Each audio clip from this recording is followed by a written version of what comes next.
Welcome back to Intentional Parenting here at Mariners Church. This is our second episode, really our second conversation. And I'm excited about you getting to hear from 3 more pastors from our team. I've got Dallas with me, who's our young adults pastor, Gloria, who oversees outreach ministry, and Esther, who's our women's pastor. And what's really unique about this conversation is all of them have kids under 7. So they are in the thick of it. Multiple kids, lots of stuff going on. It's a really fun, lighthearted conversation, but I also think you're going to get a lot out of this as it comes to the movement of values into the actions in our home. So looking forward to this one. Let's have some fun.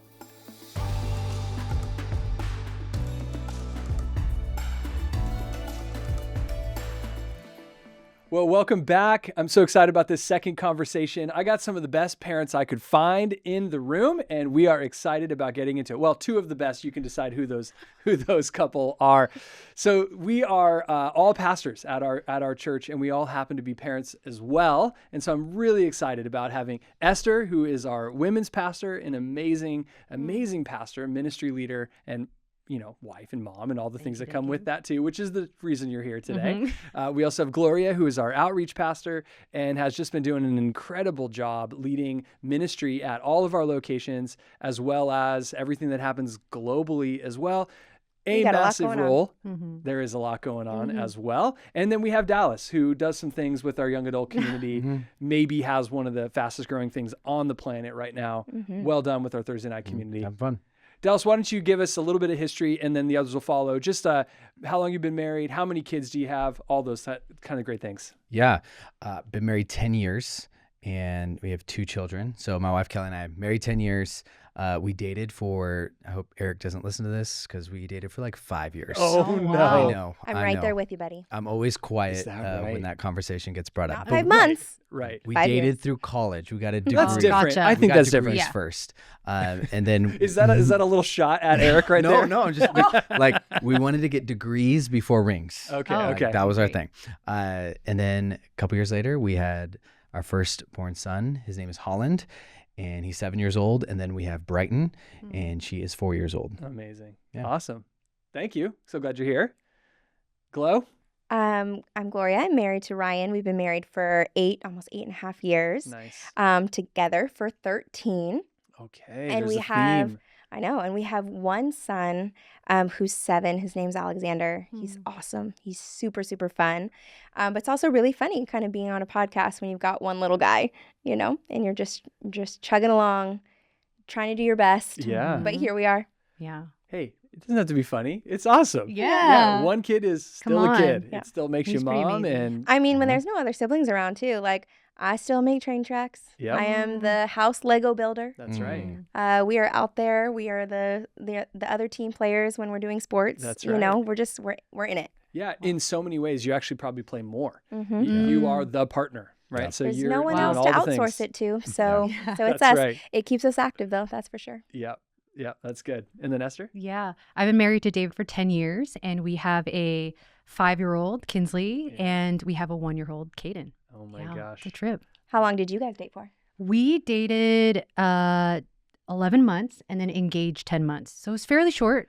That's Eric Geiger approved. Yeah. yeah. Well Yeah. done. That is short. Yeah. Where did you guys meet? We met at Biola. So we Okay. went to school together, and then, and then after school, that's when we started dating. So All right. So you Yeah. graduated and then okay, let's yeah, start dating. he was done paying off his loans. It's a private school. And then he met me, and the two shall become one. So my loans Wow. became his. And yeah. Let's talk about it. It was a trip. That's a podcast for a different, Let's talk about it. That's different for our day. marriage podcast. Yeah, yep, totally. No, that's amazing. Okay, let's go back in the reverse order then. So Esther, what's like something happening in the home right now? Like where are you guys at? What's a thing you're celebrating or a challenge you're facing, something like that? Oh my gosh. Like live today, yesterday and today, my kids have been throwing up. Oh, great. No joke. I'm like so sad to be it's sitting in front. so- Gloria's worried I'm about how chilling. close You she's guys, I'm sitting good. David and I are like, we're really okay. We're taking the supplements and staying healthy. for And now. yeah, no, I'm so sorry. I have a high trust in my super immunity. So Yes, good, they're good, all good. Sanitizing my They're all hands, good. all the things. Oh, kid throw up's the worst. Yeah, I changed my shirt probably like 5 times yesterday. Oh, no. Jeez. But yeah, we were in the thick of it, and David slept next to Kaden and I slept next to Kinsley. Yep. And it was sweet though, because last night after we put the kids to bed, and it only lasted for like 30 minutes until one of them cried. Yeah. But David and I just like sat there, and I think I was just exhausted. I started crying. Oh yeah. And I just had like other things come up too. Of course. And then, yeah, of course. And David's just as cool as a cucumber, just so steady. And that's just such a characteristic of who he is. And he just was like, hey, every parent goes through this and it's fine. And yeah, he just walked me through it. So that's kind of a challenge and real life thing that we're just going through. Yeah. So yeah. Amazing. Yeah. It's a little more graphic than I was anticipating. I'm so but sorry. Thank you for that. No. Going real 100% from the beginning. It is. Yeah. Awesome. What about you, Gloria? We're really in our like friendship and community era. So good. Some of that is school. We love our school and community. Adding sports into the equation. Our amazing life group. Shout out if you guys are listening to the podcast. Come on. But it's interesting because as we've expanded our world and so many friends and community have entered into it, it's also shifted my once separation anxiety. Some of that was COVID as a toddler. Some of that's early childhood. Some of that's how us millennials are raising our kids these days and the consequences of those decisions. Into this like little mini daredevil that now we kind of have to start worrying about a potential ER visit Oh, really? on at any given moment. So this past weekend we were in Big Bear with friends, and night one he ate so many s'mores, some of them behind our back, that he threw up. Night two, at about 9 p.m. he face planted because they were doing penguin dives. I have no idea. And no hands, and just straight up face planted his chin into the ground. There was blood. We were worried about the permanent teeth coming out. And then day 3, he burned himself with, a skewer. So that's the life we're living now. We have So real. I love it so much. we have so much fun. We have so many friends. We're just exploring and doing so much life, and our world has expanded so much. And he's a little bit in a daredevil phase. Yeah. And so I'll let you know. That's good. It's awesome. Learning how to fall, I think, is one of the unspoken secrets of boys. Is just teaching them how to manage their own bodies as they learn how to fall. It'll And avoid some of clearly, those trips to the It's ER. a skill you develop over time Yeah, and comes naturally to He'll some figure it out. rather than others. that's awesome. A little something you have to look forward to in a couple years. Well, that's 2 for 2 on puke.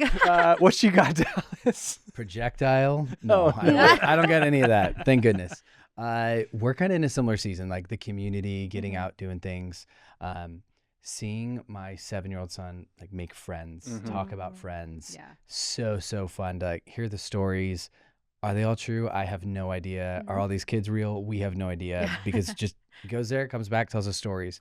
But we're also in the baseball era. Like, Oh, yeah. My son watches more baseball than me. Yep. Wow. He knows every player. He knows their batting stance. That's amazing. I mean, we play baseball. It's like Sunday afternoon. So like kind of the season we're in is Wednesday nights we're rushing to baseball practice. Sundays right after church we're rushing to games. And it's just this constant. We're starting this, and then precious sweet little 4-year-old daughter girl is just Along for the ride. just along for the ride. Like, Yeah. oh, he didn't swing at that pitch. Super sweet. Yeah. Oh, I like this person's walk up song. Yeah, and she's just along for the ride. Yeah. That's awesome. The sports journey is a fun one because you'll find yourself as a parent never not being a pastor. And so finding your way to interact with other dads, or, if you coach or anything like that, it can be a really special, thing. So yeah, I saw Holland in his Angels attire. He was an Angels fan last week. Yeah. Yep. Oh, so that wasn't his team? It was his team a year ago. Oh, okay. But he'll be a Mets fan. I'm a Mets fan. Well, we know that. Yeah. Right now, he unfortunately is a Dodgers fan. Well, that's not an unfortunate thing Yeah. because of the postseason right Yeah, now. but he is. That's awesome. I love it. I think the sports thing is really fun. So, well, and because Esther's with us, we'll all have vomit really soon. I'm so it'll be, sorry, guys. I'm just giving you a hard time. That's not true.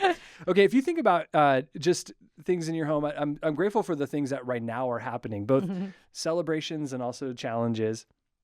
If you think about the values of your home, like what's something you're just really proud of right now? The story that you're excited about. There's some of it already in a little bit of what you shared, but what is a hallmark of your home? A thing that maybe others would even say about your family that would maybe be something that for those of us listening would be encouraged by and go, that's something I want others to say about mine too, in the vein of values and the things we're aspiring to. Yeah, one of our family values is Jesus at the center. Hmm. And that kind of looks like really practically like church is a non-negotiable for our home. And there was one Saturday where Kinsley was like, I don't want to go to church. And then in my mind, I'm the pastor as the mom. Right. And I'm like, oh no, the Yeah. PK stuff is starting already. and I just kind of waited, and David stepped in and he was like, hey, Kinsley, you know what?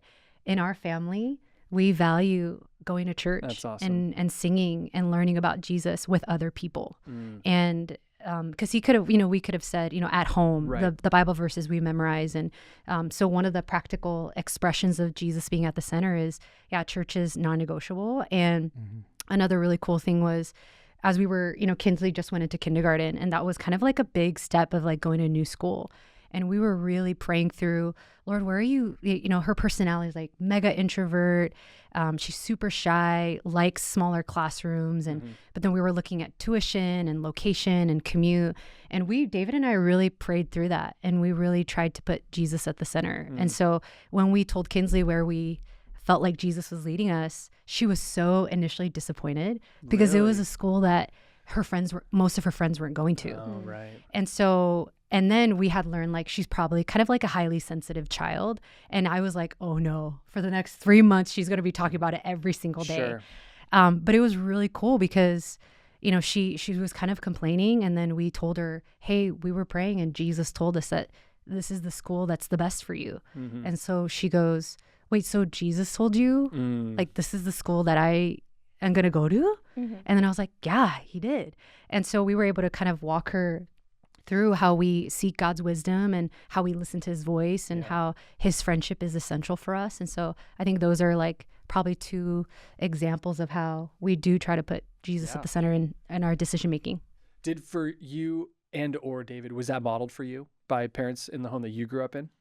For me, no. Okay. For David, yes. Okay. So I was a BK, like a business child's kid. Okay. And, I've never heard I know. that That's I'm just word trying used. to. That's I'm what just trying to make that's sense of immediately my what I thought life. too. If anything, my parents own Because like David's a PK. right? yes, Yeah. yeah, there we Okay. go. So my parents own like restaurants and bars and Okay. jazz bars, and then David, he was like a missionary's kid and pastor's kid, Okay. and so he grew up with like a mom who woke up at like 5 a.m. every day to pray, Wow. and mine were a little interesting and they enjoyed substances and it super different. And so I think when David and we did come together 2015, we really had to together decide what kind of family do we want to be and how do we want to raise our kids. And Jesus being at the center was even, it was there even before the kids existed, but we always have to revisit that, even if it's like short before we go to bed, like, hey, we're seeing this one thing, what do you think that God's saying? And it doesn't have to be this like long prayer meeting, Yeah. which could feel so exhausting and overwhelming. But we revisit and see, okay, what is Jesus doing in the lives of our kids, us? Where do we need to show up for each other? Yeah. And where are we compromising? Where do we need to confess? So we really try. And we have community. I know you guys were talking about community, but doing life in godly community has been essential. And so if they're fervently walking with the Lord, it'll naturally rub off on you. And so that's been super essential for us. Yeah. That's amazing. Mhm. Yeah, Jesus being at the center and then modeling that Mhm. for your daughter is incredible, right? For her. And, Yeah. maybe one time will be a story, but over and over, really modeling, no, we seek Jesus for wisdom in these things and then helping her see that we heard from God on this. That's really profound. Yeah. That's amazing. That's Thank you. awesome. Gloria, what about for you guys? I think one in our household that maybe didn't necessarily come naturally. Some of that's due to kind of both of our upbringings, but we're really trying to make steps towards is a value of togetherness. Mm-hmm. So both me and my husband grew up in divorced families, single parent homes. So you're just so used to that compartmentalization. Both parents kind of working after school programs. We were both part of like early drop off, the latest pickup, just kids Yep. that grew Wow. up Yeah. in, boys and girls clubs, YMCAs, things like that. And so as we've been building our family, while these things don't necessarily come naturally because there actually aren't embedded and a part in our DNA of how we were raised. Yes. We've been making intentional steps towards just what does togetherness look like for our Yeah. family. Awesome. And Yeah. so a big step towards that was our schooling, and being able to make the sacrifices, but also say yes to a hybrid school. Mhm. And, just God bless this area and this time for being able to have, and, to being able to just have the privilege to have options. But by saying yes to that, like that's something that we all do together because you don't have the option to not. You actually have to play a part in, Wow. the Really? day-to-day Wow. of Oh, school. wow. And so it's actually really challenged us, but we wanted that challenge Right. because we wanted something that in the day-to-day felt so other than Sure. what we both experienced. Yeah. And we love our parents because they just truly sacrificed so much Yeah. to be able to give us the lives that we had, and we're so grateful for it. But we knew that for us, we needed an environment that would help us Mm. actually create and live Wow. into this value that didn't come naturally. Right. Wow. And so that has been a huge step. But then also things like the sports world. And, my kiddo's a baseball player too. And so he's playing. Ryan, my husband, is assistant coach. They're out there together. Yeah. I'm in the stands chatting it up, Yeah, that's having good. a great time. Yeah. But it's just that value of togetherness, and it'll continue to evolve for us, Yeah. I'm sure, over the years, and probably won't always look the same. But it's really one that we're trying to champion and live out, especially in this season of early childhood, especially seeing this kind of 7 to 10 window. And I know how short It is. newborn to 7 went. So really trying to be intentional in these early childhood years. Yeah, you're in some great years right now. These really are the seed planting kind of years. The values that you put in will all mature into whatever happens in the 10 to 18 years. It's really hard to try to start something new Oh, wow. once your kid's sort of in that upper elementary age. The change is just much harder. But what you can do in the 2, 3 to, into that 10 range, you can really reap that for a long time. Wow. So good on you guys. That's really fun. What about in the Viva home? The Viva home. I'd say my wife and I probably talk about transparency. And just for us as we parent our kids, hey, we want to be transparent. We want to share the things that are happening, and we want to be proactive and not reactive. So be transparent with them. And so the way it kind of works down is like, hey, we would always say in this household, like Vivas, we don't do this. Like I can hear my dad constantly. Here we go. Yeah, right. It is a good thing. I'm so glad he did this. I remember he sat me down and he said, Dallas, there's not a whole lot of people who have the last name Viva. So if you do something dumb, it's on us. Like you don't have a Really? name that Wow. like you can hide away from. Like this is That's our good. family name. Wow. A lot of Italian pride in there. And then I'd say it kind of like moves it to humility too. So in the way we are teaching prayer, my favorite thing is at dinner, there's a fight of who gets to pray. No way. It's a fight who gets to That's pray. cool. And most nights it turns into, okay, we're all going to take turns. Oh. We're all going to pray. Food's cold. Food is cold. That's okay. But the humility comes from like, hey, God's given us this. Like, Wow. let's thank God Wow. for this, helping my son who's like, hey, I did this all on my own. Yeah. I'm like playing, we'll go back to baseball. Dad, I'm the best hitter. And I'm like, get your bat. Let's go to the park right now. I'm about to have a perfect game. You know? Yeah. Like, just humility, like having our kids with humility. And it comes back to prayer of God has given all this. So there's many times we drive, who made that mountain? Yeah. Who made that tree? That's great. Like it's God helping them understand and centering them of where it all came from. Jeez. Well, I'm glad we're doing this podcast because I have so much to learn just from everything you guys are sharing. I have to tell you, and with a couple of episodes, it's just so humbling to hear the uniquenesses of what's happening in families, and it's really inspiring, right? To just hear what you guys are choosing to do within your homes and the values that you have. I am curious. I was hoping we could have a conversation today about change, right? So just thinking about when something is not what you want, what are the discussions? What's the matrix of how you make a decision? Is it just we seek the Lord and what he says we're going to go do? Or do we involve our community as our parents involved? I'm curious, Gloria, even as you think about this, was Alexander at a different school before you chose the hybrid model? Or was this just as we got into the kindergarten years, we knew this was going to be right for him? Yeah, it's as we got to later toddler years and we were starting to think about school, we were starting to think about the different options. And we have great options. We have great Yeah. options right in our neighborhood, walking distance options. Yes. And like many, this is probably, hopefully, a really relatable topic, but were some sleepless nights Mhm. over what does schooling look like for our family. There was no wrong answer, but there felt like there was pros and cons to each different option. And ultimately, we landed with what environment. Some of this is also because we have a one-child home. Who is the first grandchild, the first everything. The toddler years weren't super full of like cousin time, community time. So that's why we're so grateful for this season that we're in, because those first kind of years were super different than maybe my expectations or how I grew up, because I grew up with just a, soccer mom van full of cousins. And we knew we had a little bit of a gap actually when it came to community and friendships. And so we wanted to be able to be intentional with those friendships.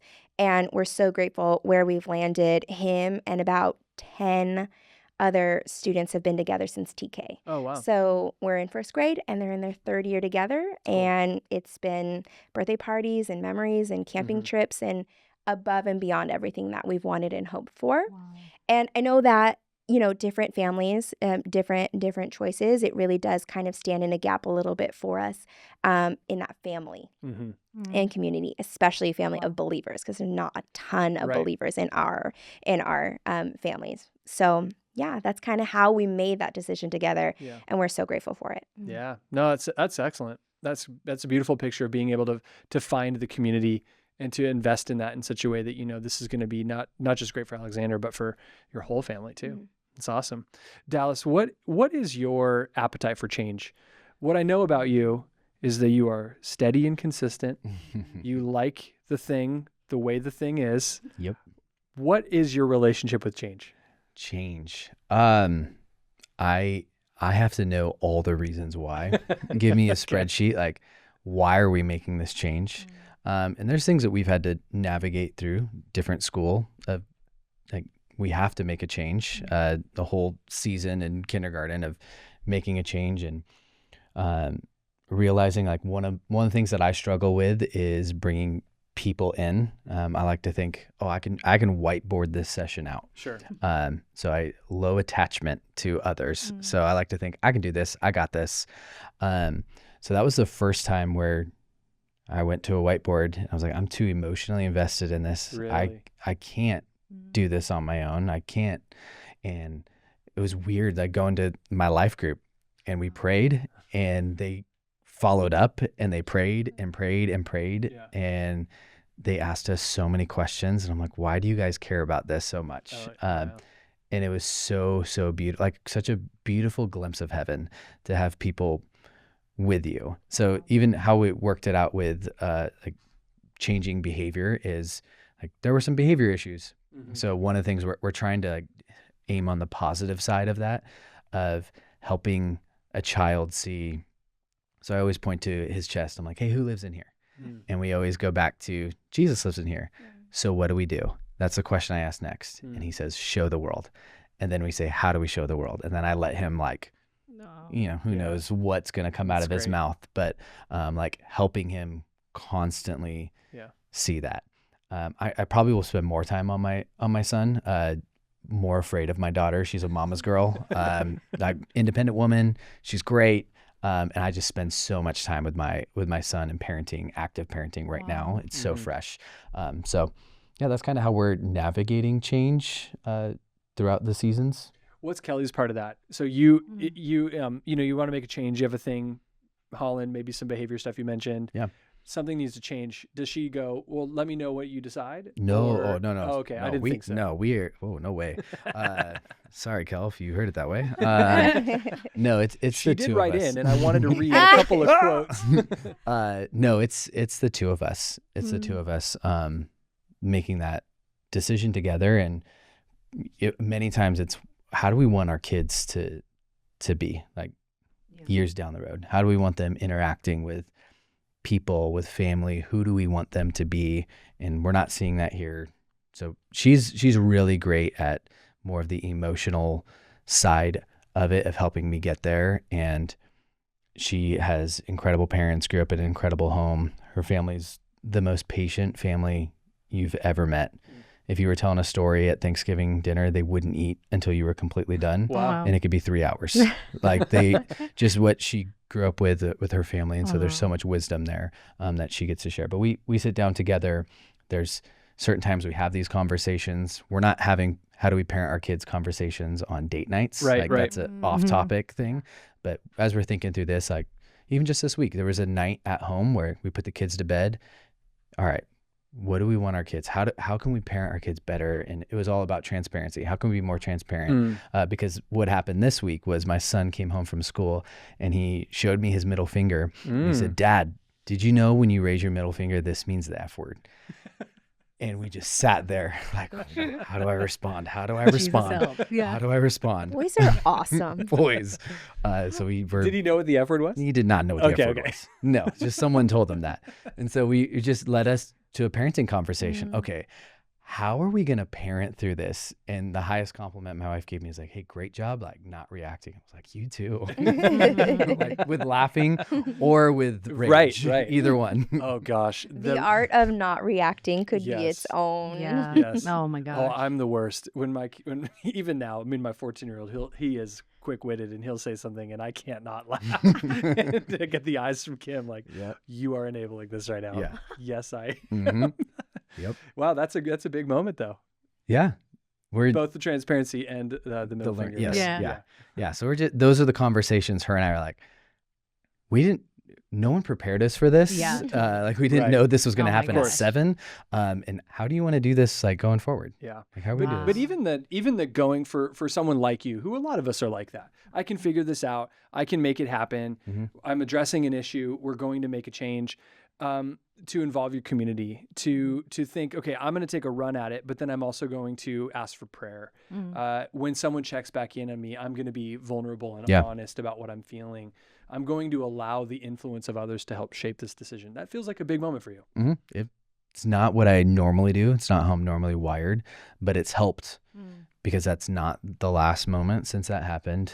And it's not going to be the last moment, that there's been more moments. Like, I should do things more like that.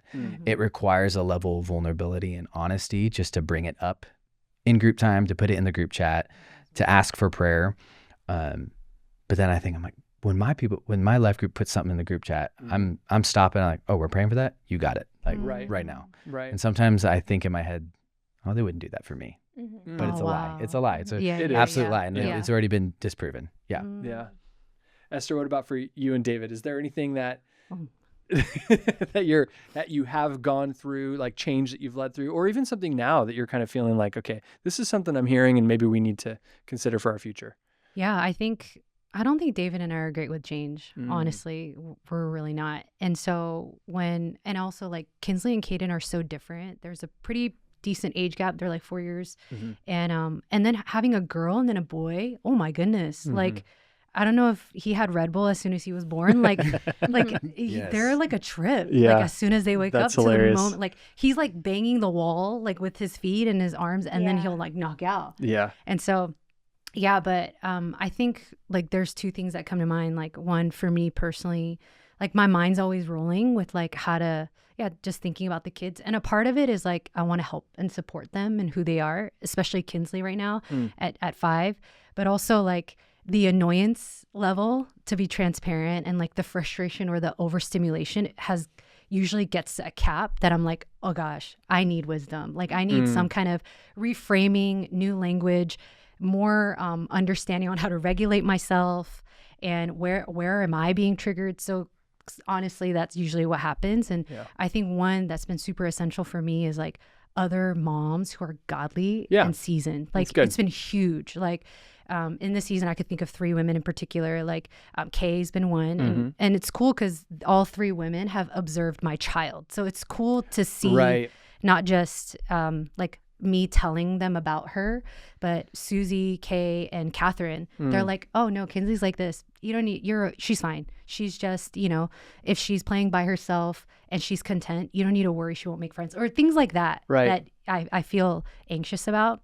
So that's been great. And then with David, yeah, we'll talk about, like, let's say for Kinsley, like if we're like, oh, she's either becoming more frustrated because at school she feels, she has to follow the instructions and then at home, or if she feels needy, like him and I'll talk about, okay, where is the need in her and how can we support that? And so if it's like David and her aren't connecting that much, we'll be like, okay, on Friday, you guys use the magic key, go to Disney, and I'll take care of Kaden. So it's like kind of learning together how to navigate the changes of both kids because they're going through like developmental changes, physical changes, like growing teeth. I don't know, Yeah. And so just learning all those things, and together we were talking about this with our life group about like, how do you feel loved in this season? And some couples were like, oh, we do date nights and all that. And my answer was, we're honest with each other about the specific needs that we have in the midst of changes.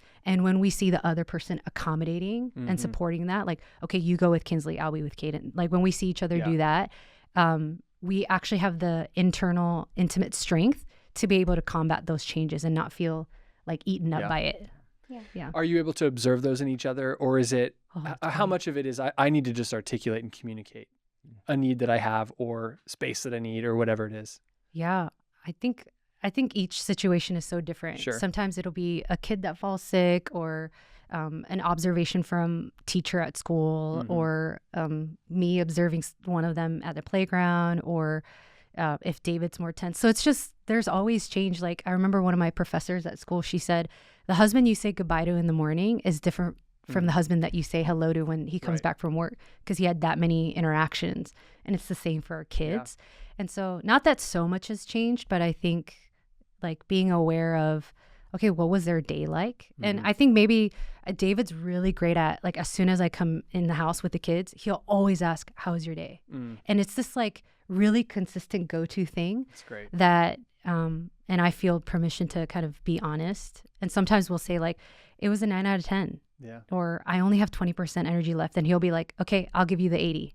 Like I'll show up for the 80% that we don't. So we've learned, and we're so different. Sure. So we've learned how to force ourselves to communicate in a way that the other person understands. So yeah, honestly, we're not great at it. Maybe that's why we've had to put so much work into it. Yeah, but I think the communication is the critical part of what you're talking about. There's like little cues that you guys have for each other, but then there's also the ability to talk about it. I like where you're taking this, Esther, because so much of this is not necessarily just the change you want to create in your own home or family or whatever. It's recognizing that change is constant. Yeah. There's always some level of change. We've all heard it said, if you love who your kid is today, just enjoy every second of it. And if you're frustrated with who your kid is today, just hang on. They'll be different really soon. I mean, it's wild how fast how fast they change. So true. And the older we get, the less experiences we have in life and the less really we change. But then when you have children, you realize, oh no, now I'm fostering this little petri dish of change that's constantly, whether it's teeth or sleep patterns or school choices or friend drama, whatever it is. Right? 100%. Change is going to come at us all the time. So true. Yeah. The communication piece, though, I think is the real wisdom behind what you're talking about.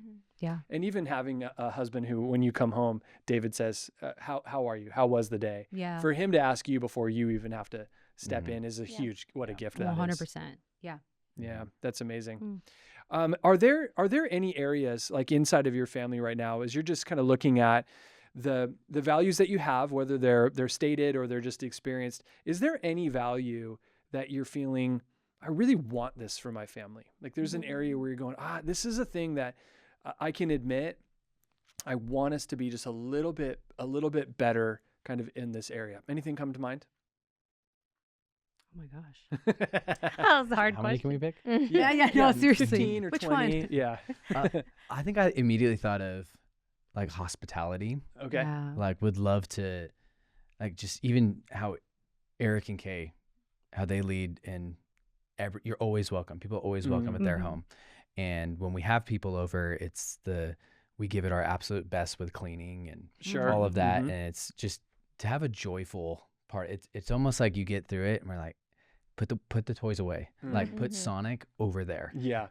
and there's no joy, and we don't do it all. So like I would love for us, like just my family, love to be hospitable when people come over, like, and it's a whole family affair. Like we're Yep. all, if it's my son's like 7-year-old friend from school, like for us to have the same intensity of the way we clean, welcome, like That's great. him That's in great. versus if his parents came over versus if a neighbor came over or any of you came over, like just to have that value of hospitality as a family and So good. taking it out everywhere we go to be hospitable to Love people. it. Wow. I love that. That's a great one. I think one that we're always kind of working on and challenging ourselves is service to others. Mhm. Been able to bring Alexander along since he was a toddler to a lot of our outreach ministry expressions, like the food pantries, Mhm. our Lighthouse community centers, and just being in the community and guiding him through serving as being a friend. Because if you can be a friend, you can serve like Jesus. And we've had so many opportunities to do that. I think now that he's getting a little bit older, it really is having those intentional teaching moments Mhm. of being able to both make connections for him that really root back in scripture, but also challenging him. Wow. I think he's been, right hand buddy along for the ride, but he's strong now. And Mhm. so, what does it look like, especially this year as we're planning for the Seek the Good season and all of Mhm. our Christmas parties and gift drive and all of that, to really challenge him to use his whole strength, his whole body, but still his heart and his time to serve the Lord. Awesome. Wow. Great.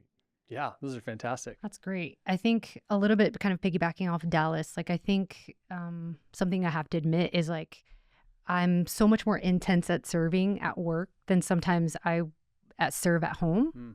Like, and so I think hosting people, and I think we were just in the season where we just want to put the kids to bed early and the chaos of the home Yes. and I think that's okay to pause. And but something that we're thinking about, like moving homes, and David and I were talking about, hey, what are some things that we want in that place that we're gonna live? And we're like, oh, Eric and Kay had talked about like when the kids, they're in high school, their kids are in high school, and like the kids come over, and That's I'm right. like, I want that to be us Totally. decade from now. How Yep. do we instill that now? Yeah, And that's it's like right. inviting people into our home, regardless of how it looks, or how fancy the food is. And so as we're thinking about like moving, we're like, okay, how can we find a space where there's ample parking, That's right. or there's like a big dining table and kids can come and have fun. And so I think we've just been challenged by that. Yeah. Yeah. That's My great. encouragement to you on that is location matters, Yeah. but also just the warmth of Wow. you and David. That's it. So good. If it doesn't have to be the coolest house on the block, you don't have to have a Yeah. ping pong table in the backyard. Yeah. It's But like that would be cool. that is pretty awesome. Come on, Lord. Maybe it needs to have a ping It pong needs a table. ping pong But table. other than that, I mean, it really is. If it's in the right proximity and you Yeah. create the temperature, the tone of That's the so environment, good. those are the two things that are going to matter the most. Yeah. So, That's great. and then do whatever you want to do on top of that. Mhm. But at the end of the day, those are going to be the things. That's so good. So, man, there's some great stuff in here, you guys. I love the aspiration, the values, the stuff that you're trying to create in your homes. It's encouraging to me, and I'm sure that for any of us listening, we all have our list of things, and all of those likely have associated changes to them. And I don't know, I feel like my appetite for change is really high.